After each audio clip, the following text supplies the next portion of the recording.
真是没想到把红糖水倒进面粉里，居然能做出饭店里的招牌美食。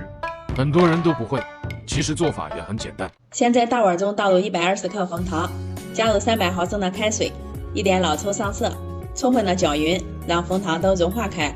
放到微热时，打入1个鸡蛋，加入4克耐高糖酵母粉，再用筷子多搅拌一会儿，让酵母粉融化，这样醒化的也会更快一些。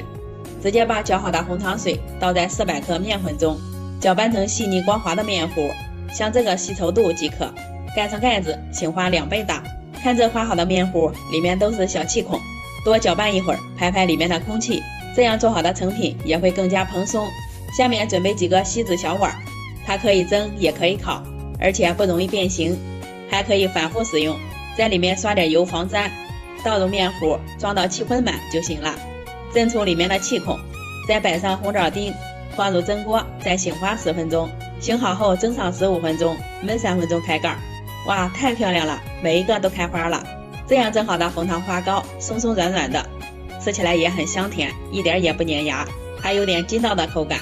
花面做的更容易消化，喜欢你也收藏做起来吧。